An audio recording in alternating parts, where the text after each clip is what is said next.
Alright guys, today I'm bringing you a legendary item guide in Borderlands 3, and in this video we'll be looking at the TDR grenade mod known as the Fastball. The red text on the weapon reads, "Forget the curveball Ricky, give him the heater." What's special about this grenade is once thrown it will travel to wherever you're aimed at almost instantly, as the grenade sports an abnormally high travel speed, and will detonate when it collides with an enemy or surface, making it very easy to deal damage to enemies with it. Players of Borderlands 2 may also remember this grenade mod from that game, though it was a lot better in Borderlands 2, and it was more easily obtainable much earlier throughout the story. The Fastball can be obtained through any suitable loot source throughout Borderlands 3, but has an increased chance you drop from the rare spawn known as Thunk, who is located in Conrad's Hold on Pandora. The quickest way to farm Sloth and Thunk is by hitting the spawn point located here on Conrad's Hold, and upon spawning taking the stairs to your left into the factory. An upper conveyor belt located on the right wall of this factory is where Sloth and Thunk can spawn, and I say Sloth and Thunk because the predominant enemy is Sloth, who is a goon, and Thunk being a tink who travels on Sloth's back. Despite spawning together, it's important to note that only Thunk has a chance to drop the Fastball, so make sure you have killed Thunk after killing Sloth. Also remember that they are a rare spawn, so they may not spawn every time you spawn in. Disappointingly, this grenade mod does not perform as well as its Borderlands 2 counterpart. Like in the previous installment, it can come in any element, including non-element like the one I'm using in the video,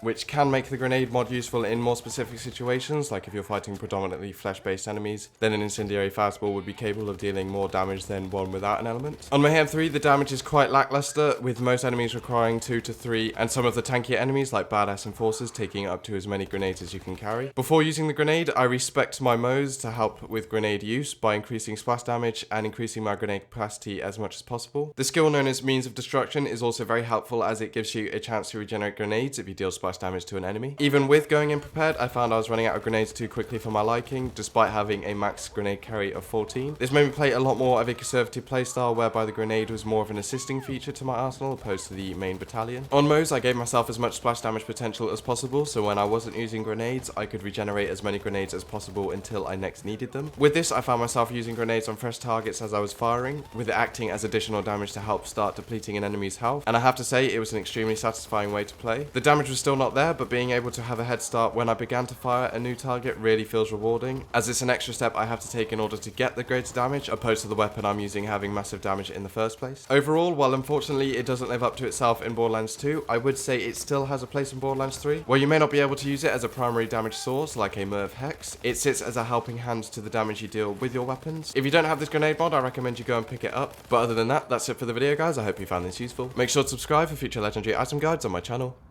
And yeah, see you in the next video.